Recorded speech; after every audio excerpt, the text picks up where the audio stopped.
Hello friends. तो आज हम करते हैं history Bharat and the world का chapter 2 class 10th major civilisation of the ancient world. इस चैप्टर में हम जो एंशिएंट वर्ल्ड की जो डिफरेंट सिविलाइजेशंस थी उनके बारे में पढ़ेंगे। सबसे पहले जो सिविलाइजेशन थी वो थी इजिप्टियन सिविलाइजेशन। तो इस वीडियो में हम इजिप्टियन सिविलाइजेशन ही पढ़ेंगे, लेकिन इस चैप्टर में 6 सिविलाइजेशंस के बारे में बताया गया है, जैसे Egyptian civilisation, Mesopotamian civilisation, Chinese civilisation, Maya civilisation, Roman civilisation. तो हम सबसे पहले पढ़ते हैं इजिप्टियन सिविलाइजेशन। जो यहाँ पर डेवलपमेंट थी वो 7000 BC ईयर्स पहले हुई थी। यहाँ पर स्मॉल स्टेट्स में डिवाइड की गई थी इजिप्ट को, और फिर स्मॉल स्टेट्स में डिवाइड करने के बाद 4000 BC में इन स्टेट्स की बजाय 2 किंगडम्स में इसको कैटेगराइज किया गया था। फर्स्ट जो किंगडम थी उसका नाम था किंगडम ऑफ नॉर्थ इजिप्ट, जो कि जैसे नाइल रिवर है, ये इस नाइल रिवर का जो माउथ होता है जहां से ये शुरू होती है वहां पर थी हमारी किंगडम ऑफ नॉर्थ इजिप्ट। और जो किंगडम ऑफ साउथ इजिप्ट थी वो हमारी नाइल रिवर की वैली के पास थी। मतलब कि जो यहाँ पर जो हमारे यहाँ पर जो एरिया होता है साइड में, रिवर के साइड में, वहां पर थी हमारी साउथ इजिप्ट वाली किंगडम। तो हमारी जो नॉर्थ इजिप्ट है उसकी कैपिटल थी बूटो, और इसी नॉर्थ इजिप्ट की एम्बलम था हनी बी। और जो हमारी किंगडम थी साउथ इजिप्ट की उसकी कैपिटल थी तायकेबी, और एम्बलम था बंच ऑफ पैपिरस। अब इसके बाद हम पढ़ते हैं 3400 BC में यहाँ पर इजिप्ट में एक किंग आया जिसका नाम था मीना या फिर मीनस। दोनों ही इसके नाम थे, मीना और मीनस। इन्होंने क्या किया, पूरे इजिप्ट पर कंट्रोल किया। और जैसे इजिप्ट 2 पार्ट में डिवाइड था, kingdom of north Egypt and south Egypt, इसको इन दोनों को यूनाइट कर एक पूरा इजिप्ट फॉर्म किया। और वहां पर इन्होंने इसकी कैपिटल का नाम रखा मेम्फिस। ये एक ग्रेट जनरल थे और एक कॉन्क्वेरर थे। इन्होंने यहाँ पर मोनार्कल सिस्टम को अडॉप्ट किया। मोनार्कल सिस्टम जहाँ पर सिर्फ और सिर्फ राजा ही होता है, राजा का ही पावर, राजा के पास ही पावर होती है। और इन्होंने यहाँ पर मीना और मीनस ने ही फाउंड की थी फर्स्ट डायनेस्टी ऑफ इजिप्ट की। इसके बाद हम यहाँ का पॉलिटिक्स पढ़ते हैं। पॉलिटिक्स अब यहाँ पर जैसे किंग होते हैं, किंग को फेरो के नाम से बोला जाता है, और यही जस्टिस और गॉड का रिप्रेजेंटेटिव होता है। मतलब कि जस्टिस को और गॉड को फेरो ही रिप्रेजेंट करता है। पॉलिटिकल जो हिस्ट्री होती है हमारी यहाँ पर 3 पार्ट में डिवाइड की गई है। जो पहली है हमारी वो है एंशिएंट पीरियड और पिरामिड एज भी बोल सकते हैं हम इसको, और दूसरी है हमारी मेडिवल पीरियड और फ्यूडल एज, और हमारी थर्ड वन है हमारी न्यू एरा और इंपीरियल एज। तो हम पहले पढ़ते हैं एंशिएंट पीरियड और पिरामिड एज के बारे में। अब इसके नाम से ही पता चल रहा है हमें पिरामिड एज, इसका मतलब यहाँ पर पिरामिड्स ही बिल्ड हुए होंगे। यहाँ पर पिरामिड एज में 6 डायनेस्टीज ने रूल किया, नामर, अटा, जोसर, इमहॉटेप, खुफू, उजरकफ, खाफरी। इन्होंने यहाँ पर हाई राइज पिरामिड्स को बिल्ड किया। बड़े बड़े स्टोन्स से बड़े बड़े पिरामिड्स को इन्होंने यहाँ पर बिल्ड किया। यहाँ पर 70 पिरामिड अभी भी एग्जिस्ट करते हैं। मेम्फिस जो कैपिटल थी हमारी इजिप्ट की पहले एंशिएंट टाइम में, वहाँ पर अभी भी 70 पिरामिड अभी भी एग्जिस्ट करते हैं प्रेजेंट में। अब जो कैपिटल है इजिप्ट की वो है कायरो, और कायरो के अंदर एक सिटी है, ये जो कैपिटल थी ना, अब वो कैपिटल कायरो के अंदर एक सिटी का नाम दे दिया उसको, और वहां पर 70 पिरामिड्स अभी भी मिलते हैं। अब जो किंग था जोसर, 3rd डायनेस्टी में जो किंग था उसका नाम था जोसर। जोसर का वजीर था जिसका नाम था इमहॉटेप। इसको जाता है पिरामिड्स को बनाने का क्रेडिट। मतलब कि पिरामिड्स किसने बनाए थे, तो क्रेडिट जो है किंग को नहीं जाता, इसका वजीर इमहॉटेप को जाता है। और पिरामिड्स किस लिए बनाए जाते थे, वो क्या शो करते थे, वो एक्सप्रेस करते थे अमरता, इमॉर्टेलिटी और ग्लोरी ऑफ देयर किंगडम। उनके किंगडम की इमॉर्टेलिटी को और ग्लोरी को वो एक्सप्रेस करते थे। इस वजह से वहां पर पिरामिड्स बनाए गए। अब जो इनका फेवरेट भगवान था, डेटी था, वो था सन को वो फेवरेट डेटी मानते थे। और इनका कहना था कि जो पिरामिड्स है वो इसलिए बनाते थे वो ताकि वो सन को प्लीज कर सके। इनका पर्पस रिलीजियस था, ऑब्जेक्टिव था एम्प्लॉयमेंट प्रोवाइड करना, और एम था इनका जो ये कल्चर है इसको प्रोलोंग करना, इसको और भी लंबा रखना।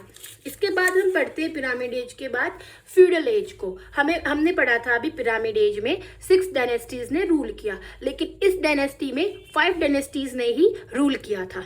इंटेफ, मेंटुहोटेफ, एमेनहोटेफ, सेनवोजिट। अब इजिप्ट को यहाँ पर स्मॉल स्मॉल किंगडम्स में डिवाइड कर दिया, और जो स्मॉल स्मॉल किंगडम्स में डिवाइड किया इनको, तो उन स्टेट्स की पावर फ्यूडल लॉर्ड्स के हाथ में दे दी। जो वहाँ पर लॉर्ड्स थे उनके हाथ में power they the small small kingdoms में इनको डिवाइड कर कर। अब स्ट्रगल होता था फ्यूडल लॉर्ड्स के बीच में, so all round development of each places took place. अब अलग अलग फ्यूडल लॉर्ड्स थे अलग अलग स्टेट का, तो उनकी डेवलपमेंट भी उनके हाथ में थी, वो उनकी डेवलप भी करते थे। अब देखो हमने पढ़ा था कि जो पिरामिड एज थी, पिरामिड से ही नाम था, तो वहाँ पर पिरामिड्स को बिल्ड किया गया। लेकिन इस एज में टॉम्ब्स को बिल्ड किया गया था। वहाँ पर ट्रेड और एग्रीकल्चर भी फ्लरिश हुई। सिटीज जो थी यहाँ की, जो स्मॉल स्मॉल स्मॉल स्टेट्स थी या सिटीज थी, ये यहाँ पर सेंटर थी सिविलाइजेशन का। अब देखो फ्यूडल लॉर्ड्स थे ना, अब फ्यूडल लॉर्ड्स के बीच में फाइट तो होती ही थी, तो फ्यूडल फाइट्स की वजह से आपस में वहाँ पर अनरेस्ट रहने लगा, वहाँ पर शांति भंग हो गई। अब वहाँ पर लोग आपस में लड़ाइयाँ करते रहते थे। अब इसके बाद इनका फायदा उठाया, देखो अब वहां पर लड़ाई होने लगी आपस में फ्यूडल लॉर्ड्स के बीच में, तो वहां पर पीपल आते हैं, सायरा के हाइक्सस पीपल आते हैं, वहां पर उनके बीच में तो लड़ाई ही चलती रहती थी। तो इन्होंने यहाँ पर आए ये, और वहां पर सारे इजिप्ट का कंट्रोल इन्होंने अपने हाथ में ले लिया। इन्होंने लोगों को बहुत एक्सप्लॉइट किया। एक्सप्लॉइट करने के साथ साथ वहां के जो पीपल्स थे उन्होंने हाइक्सस पीपल से बहुत ही ज्यादा हेट करने लग गए। इसके बाद यहाँ पर आते हैं अमोसिस, जो कि ये भी फ्यूडल लॉर्ड ही थे। अमोसिस ये थीब्स के फ्यूडल लॉर्ड थे। इन्होंने वहां पर आए और जो ये हमारे सीरिया के हाइक्सस पीपल थे इनको वहां से भगा दिया, इजिप्ट से बाहर निकाल दिया, और इन्होंने यहाँ पर रूल करना शुरू किया। अब देखो इसके बाद इनके बाद जो भी रूलर्स आए थे वो सारे के सारे रूलर पपेट रूलर्स थे। पपेट रूलर्स मतलब किसी और रूलर या किसी और इंसान के इशारों पर काम करना, तो इनके बाद सारे पपेट रूलर ही आए थे। इसके बाद हम पढ़ते हैं इंपीरियल एज। अब यहाँ पर जो गवर्नेंस थी वो बहुत ही अच्छी तरीके से की गई थी, और वहाँ का जो रूलर था 18th डायनेस्टी में जो रूलर था यहाँ का इंपीरियल एज में वो थे एमेनटुहोटेप था, जिसने क्या किया। अब देखो हमने से पीछे वाली एज में पढ़ा था फ्यूडल लॉर्ड्स के पास पावर थी, फ्यूडल स्टेट्स बना दी गई थी, अब स्टेट्स का पावर थी फ्यूडल लॉर्ड्स के हाथ में। इस एज में आकर एमेनटुहोटेप ने क्या किया था, उन सारी पावर्स को खत्म कर दिया। फ्यूडल लॉर्ड्स का जो पावर्स थी उन सारी पावर्स को उन्होंने एंड कर दिया। अब यहाँ के जो पीपल थे बहुत खुश हो गए और प्रोस्पेरस थे। अब देखो यहाँ के रूलर्स देखो कौन कौन थे, एमेनहोटेप सेकंड, एमेनहोटेप थर्ड, एहमोस फर्स्ट, तुतमोस फर्स्ट, हैटशepsut। ये हमारी यहाँ की फीमेल रूलर है, ये बहुत इंपॉर्टेंट है, ये एक क्वेश्चन पूछा जा सकता है एग्जाम में। अब देखो 331 3100 ईयर्स तक यहाँ पर 31 डायनेस्टीज ने रूल किया। याद रख लेना 31 ईयर्स मतलब 3100 ईयर्स और 31 ही डायनेस्टीज ने रूल किया। अब देखो इसके बाद यहाँ पर आता है अलेक्जेंडर, ग्रीक का जो रूलर था अलेक्जेंडर यहाँ पर आता है, और इस पूरे इजिप्ट पर अब ये कंट्रोल करता है 332 बीसी में। अब इनकी डेथ के बाद यहाँ पर प्टोलेमिक डायनेस्टी आती है जो वो रूल करती है। इसके बाद अब हम इस एज का एडमिनिस्ट्रेशन पढ़ते हैं कि यहाँ पर जो एडमिनिस्ट्रेशन था वो कैसा था। तो जो यहाँ का एडमिनिस्ट्रेशन था ना, इसमें हमारे थे फेरो कौन थे, अभी बताया था मैंने पीछे ही, फेरो किंग होते थे, और किंग के पास ही अनलिमिटेड पावर्स होती थी, और इनको ही यहाँ का सबसे इम्पोर्टेंट और सबसे इनको ही यहाँ का देवता माना जाता था, पूजा भी करते थे लोग फेरो की। अब इसके बाद आता है वजीर। जो फेरो के बाद जो सेकंड इम्पॉर्टेंट प्लेस था वो था वजीर का। अब वजीर क्या करता था, वो फेरो को हेल्प करता था। ये वजीर के काम भी होते थे, जैसे कि टैक्स को कलेक्ट करता था ये। और इसके बाद हमारी आती है थर्ड नंबर पर मिलिट्री ऑर्गेनाइजेशन। पहले तो फेरो के पास मिलिट्री ऑर्गेनाइजेशन नहीं थी, परमानेंट नहीं थी, टेम्परेरी होती थी। जब वॉर वगैरह होते थे तो तब होती थी इनके पास मिलिट्री, इनकी मतलब कि इनकी आर्मी खुद की। लेकिन इसके बाद 12th डायनेस्टी में परमानेंट आर्मी जो है फेरो के पास हो गई। अब इसके बाद हमारी है काउंसिल। काउंसिल में फेरो की जो काउंसिल में एक सेपरेट काउंसिल बनाई फेरो ने, जिसमें एल्डरली कुर्टायर्स थे और जिनका नाम रखा गया सारू। और सारू का क्या काम था? फेरो को एडवाइस देना, मतलब किंग को एडवाइस देना। वजीर का भी काम था फेरो को एडवाइस देना, काउंसिल का भी यही काम था, इसकी हेल्प करना और इसको एडवाइस देना। इसके बाद हम करते हैं प्रोविंशियल रूल। यहाँ पर प्रोविंशियल रूल मतलब प्रोविंसेस, यहाँ पर छोटे छोटे प्रोविंसेस बना दिए। अब उन प्रोविंसेस के जो रूलर्स थे उनका नाम रख दिया इन्होंने, इन प्रोविंसेस को बोला जाने लगा नोम। और जो रूलर्स थे यहाँ के नोम के, जैसे अलग अलग प्रोविंसेस डिवाइड कर दिए ऐसे अलग अलग, इस प्रोविंसेस को तो जाना जाता था नोम के नाम से, और जो इस प्रोविंसेस के अंदर रूलर था उसको बोलते थे नोमार्क के नाम से। अब इसके बाद करते हैं हम इसकी लोकल गवर्नमेंट क्या था। यहाँ पर देखो विलेजेस भी थे और सिटीज भी थी। विलेजेस में जो थे वो मेन काम करते थे यहाँ के फ्यूडल लॉर्ड्स। विलेजेस में फ्यूडल लॉर्ड्स के पास ही पावर होती थी पुलिस की, और जस्टिस भी वो ही देते थे लोगों को, सिर्फ और सिर्फ विलेज के लोगों को। और जो सिटी थी, सिटी के जो एडमिनिस्ट्रेशन था वो ऑफिसर करते थे, और ऑफिसर के पास पावर होती थी हमारी टैक्स को कलेक्ट करने की और वहां पर पीस को मेंटेन करने की। इसके बाद करते हैं जुडिशियल सिस्टम। अब देखो फेरो ही वहाँ का सबसे इम्पोर्टेंट होता था। अब जो किंग है वहाँ का, वही वहाँ का चीफ जस्टिस है, और 3 दिन के अंदर वो केस को डिसाइड कर देता था। और जो भी क्रिमिनल होता था ना वहाँ पर, उसको बहुत ही हार्श पनिशमेंट मिलती थी। उसको स्टिक के साथ पीटा जाता था या फिर इसको कंट्री से बाहर निकाल दिया जाता था। इसके बाद हम करते हैं यहाँ की इकोनॉमी एंड कॉमर्स कैसा था यहाँ का। इकोनॉमी में देखो सबसे पहले तो आती है यहाँ की एग्रीकल्चर, एनिमल हस्बेंड्री भी थी यहाँ पर, इंडस्ट्रीज भी थी, कॉमर्स एंड ट्रेड भी होता था। अब देखो एग्रीकल्चर में क्या था, प्रॉपर अरेंजमेंट थी, इरिगेशन की बहुत ही अच्छी प्रॉपर अरेंजमेंट करवा रखी थी फेरो ने।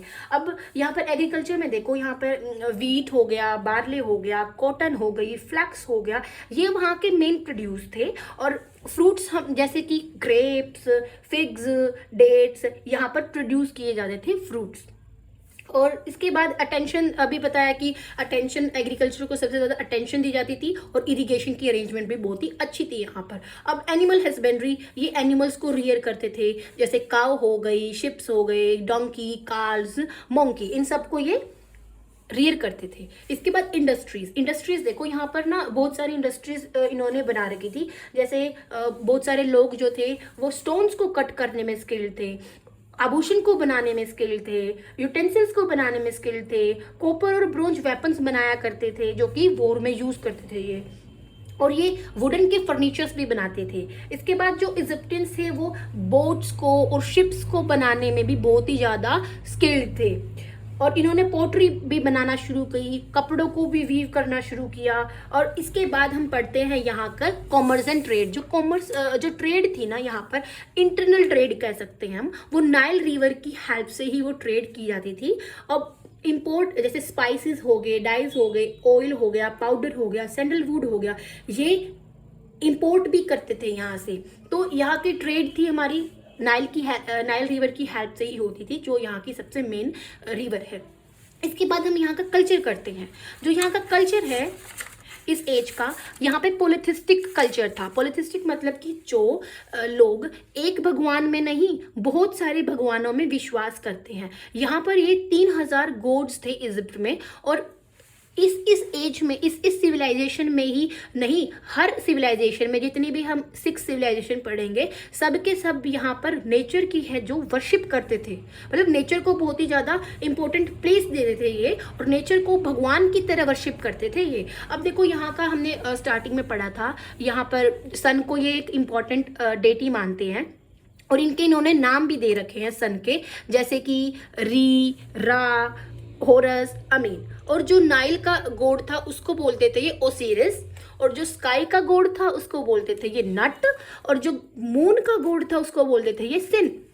अब देखो फेरो की डेथ के बाद क्या हुआ, जो वहाँ के लॉर्ड्स थे, फ्यूडल लॉर्ड्स थे, वो क्या करते थे, वो जो बॉडीज होती थी ना इनकी फेरो की, उनको एक स्पेशल केमिकल से कॉट करते थे, और फिर उनको बड़े बड़े टॉम्स बना के उसके अंदर रखते थे। अब देखो जिन बॉडीज पर केमिकल्स लगाया, उनको सुरक्षित रखने के लिए उनके ऊपर केमिकल लगाया, तो जो डेड बॉडी होती थी ना, जो उनको सेफ रखते थे वो, उन डेड बॉडी को बोलने लगे मम्मी, और जिन टॉम्स में उन मम्मी को रखा जाने लगा उनको बोला जाने लगा पिरामिड्स। क्योंकि अभी हमने पढ़ा था ना, पिरामिड्स भी 70 पिरामिड अभी भी एग्जिस्ट करते हैं मेम्फिस सिटी में, जो कि कायरो की जो कि इजिप्ट की कैपिटल कायरो के अंदर है। अब इसका देखो कंट्रीब्यूशन देखते हैं क्या है। इजिप्ट ने वर्ल्ड को एक कैलेंडर दिया, 365 डेज का एक कैलेंडर दिया इजिप्ट के लोगों ने। अब इन्होंने सन क्लॉक को, वाटर क्लॉक को भी इन्वेंट किया। इन्होंने बहुत सारी डिस्कवरीज की मेडिसिन के फील्ड में, और इन्होंने जैसे अभी बताया ना, केमिकल जो कोट करते थे वो बॉडी को, डेड बॉडी को प्रिजर्व करने के लिए, तो ये भी हमें यहीं से पता चलता है केमिकल वाली बातों के बारे में भी। अब इन्होंने 600 मेडिसिन को, अलग अलग डिजीज की जो मेडिसिन थी उनको भी मेंशन किया है इन्होंने इजिप्टियन लिस्ट के अंदर। और फिर अब देखो, अभी हमने पढ़ा कि ये पॉलिथिस्टिक थे। अब पॉलिथिस्टिक के बाद जो इनका कंट्रीब्यूशन है उसमें हमारा लास्ट पॉइंट बता रखा है कि मोनोथीज्म के ऊपर भी ये बिलीव करने लग गए थे। मोनोथीज्म मतलब एक ही भगवान को मानना, पॉलिथिज्म मतलब एक को नहीं, बहुत सारे भगवानों को मानना। इसके बाद देखो, sources of knowing the history of Egypt की हिस्ट्री के बारे में हमें कहाँ से पता चलता है। एक तो थे लिटरेरी सोर्सेज, जैसे हेरोडोटस, डायोडोटस, मैनेथो, ये थे हमारे लिटरेरी वर्क्स जिनसे पता चलता है हमें इजिप्ट के बारे में। आगे आते हैं हमारे आर्कोलॉजिकल सोर्सेज, जिसमें pyramids, temples, murals, mausoleums, Rosetta inscription से पता चलता है। फिर आते हैं modern sources, books by Adolf Erman ने बुक्स लिखी थी वो, और J.S. ब्रेस्टेड ने जो बुक्स लिखी थी उनसे भी पता चलता है हमें हिस्ट्री की, इजिप्ट की हिस्ट्री के बारे में। अब देखो थोड़ा सा ओवरव्यू लेते हैं इसमें क्या कुछ था इस एज में। इस एज में देखो, इजिप्टियन सिविलाइजेशन सबसे पहले स्मॉल स्मॉल स्टेट्स में थी, फिर 3600 BC में 2 किंगडम्स में इसको डिवाइड किया। फिर वहाँ का राजा आया मीनस, जिसने कैपिटल बनाई वहाँ की मेम्फिस, मोनार्कल सिस्टम वहाँ पे डेवलप किया, और मेम्फिस। इसके बाद हम यहाँ की पॉलिटिक्स करते हैं। फेरो होते थे, 3 यहाँ पर एज थी, pyramid age, fiddle age, imperial age. Pyramid age में 6 रूलर्स थे, फ्यूडल एज में 5 रूलर्स थे। पिरामिड्स बनाए थे पिरामिड एज में, फ्यूडल एज में टॉम्स बनाए थे, और फ्यूडल एज में फ्यूडल मतलब फ्यूडल लॉर्ड्स थे वहाँ पर। और फिर यहाँ पर हाइक्सस पीपल आते हैं सीरिया के, जिन्होंने वहाँ पर कंट्रोल किया, एक्सप्लॉइट किया पीपल को। उसके बाद अमोजिस आते हैं, थीब्स का फ्यूडल लॉर्ड, जिसने इनको भगाया और यहाँ पर शासन किया, और बहुत अच्छा शासन किया। फिर इम्पीरियल एज में क्या होता था, इंपीरियल एज में फ्यूडल लॉर्ड्स की पावर्स को ख़त्म किया, और यहाँ पर रूलर्स आए, पीपल बहुत खुश होने लगे। फिर इसके बाद अलेक्जेंडर आया यहाँ पर इजिप्ट में कंट्रोल करने। अलेक्जेंडर के बाद प्टोलेमिक डायनेस्टी आई। अब एडमिनिस्ट्रेशन अभी किया है हमने, फ्राहो, वजीर, मिलिट्री ऑर्गेनाइजेशन थी, काउंसिल थी, यहाँ पर प्रोविंशियल रूल था, लोकल गवर्नमेंट थी, जुडिशियल सिस्टम था। 3 दिन के अंदर ही ये जस्टिस दे देते थे, और पनिशमेंट बहुत ही यहाँ की हार्श होती थी, पीटा जाता था और वहाँ से कंट्री से बाहर निकाल दिया जाता था। अभी भी हमने पढ़ा था यहाँ की इकॉनमी, एग्रीकल्चर थी, वीट्स थे, बार्ले थे, और फ्रूट्स भी थे, एनिमल्स को रियर करते थे, इंडस्ट्रीज भी बहुत सारी थी, पीपल्स यहाँ के बहुत स्किल्ड थे बहुत सारे कामों में, और कॉमर्स ट्रेड होता था नाइल रिवर की हेल्प से, और इंपोर्ट भी करते थे बहुत सारा सामान। अब कल्चर, रिलीजन अभी हमने पढ़ा है कि सन को डेटी मानते थे, ये बहुत पॉलिथिस्टिक यहाँ पे थे। 3000 गॉड थे यहाँ पर, और वो नेचर को भी वर्शिप करते थे। गॉड था जैसे कि नाइल का गॉड, सन का गॉड, स्काई का गॉड, मून का गॉड, और हमें पता है मम्मी को भी प्रिजर्व करके रखा जाता था टॉम्स के अंदर, और फिर उसको बोला जाता था पिरामिड्स। तो अभी हमने पढ़े हैं इजिप्टियन सिविलाइजेशन, और इजिप्टियन सिविलाइजेशन के बाद हम पढ़ेंगे और जो हमारी जो बाकी की 5 सिविलाइजेशन बची है। अगर आपको मेरी ये वीडियो अच्छी लगी हो तो मेरे चैनल को सब्सक्राइब करना और मेरी वीडियो को लाइक करना। Thank you.